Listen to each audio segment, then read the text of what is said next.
নমস্কার বন্ধুরা, আজকে আমি নিয়ে এসেছি ওপার বাংলার জনপ্রিয় দুটি ভর্তার রেসিপি। একটি চিংড়ি মাছ শিলপাটায় বাটা, আরেকটি হচ্ছে লাউয়ের ছোকলার ভর্তা। প্রথমে কড়াইতে তেল দিয়ে নিন, তার মধ্যে বেশ খানিকটা লঙ্কা, লাল শুকনো লঙ্কা ভেজে উঠিয়ে রাখতে হবে, কারণ দুটো ভর্তা করব তো, তাই একটু বেশি পরিমাণ লঙ্কা দিলেই ভালো হয়। তারপরে কালো জিরা ফোড়ন দিয়ে তাতে একে একে পেঁয়াজ কুচি, 7 থেকে 8টা মতো রসুনের কোয়া,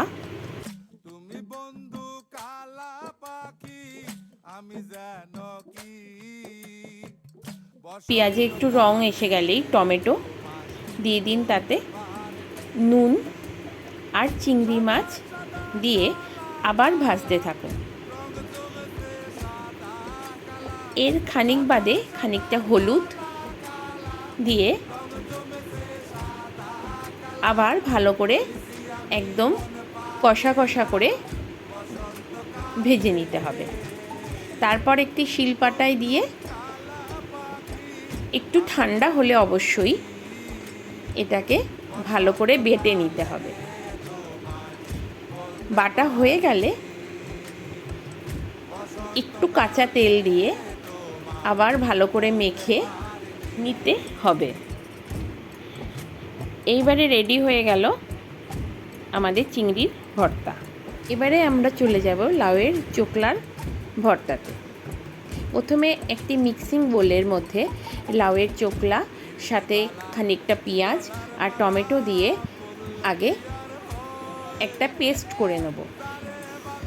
ওটা হয়ে গেলে তার মধ্যে খানিকটা রসুন দিয়ে আবার সেটাকে আরও মিহি করে একটা পেস্ট বানিয়ে নিতে হবে। এইবার কড়াইতে তেল দিয়ে তার মধ্যে কালো জিরা ফোড়ন দিয়ে থেতো করা রসুন আর কুচানো পেঁয়াজ দিয়ে খানিকক্ষণ একটু ভেজে নিতে হবে।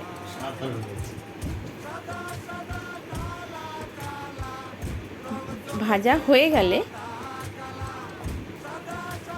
তার মধ্যে নুন ও চিনি দিয়ে দেবো, দিয়ে হলুদ আর লঙ্কার গুঁড়োও পরিমাণ মতো দিতে হবে। দিয়ে এবারে নাড়াচাড়া করে ভালো করে আবার একটু ভাজা ভাজা হয়ে আসলে এবারে লাউয়ের চোকলার যে পেস্টটা করা রয়েছে সেটাকে দিয়ে দেবো। দিয়ে এবার বেশ ভালো করে শুকনো শুকনো করে কষিয়ে নিতে হবে। নামানোর আগে একটু কাঁচা তেল দিয়ে আবার ভালো করে নাড়াচাড়া করে নামিয়ে ফেলুন, আর গরম গরম ভাতে সার্ভ করে দিন আমাদের চিংড়ির ভর্তা ও লাউয়ের চোকলার ভর্তা। নমস্কার। যদি আমার রান্না আপনাদের ভালো লাগে তাহলে অবশ্যই লাইক ও শেয়ার করবেন। ধন্যবাদ।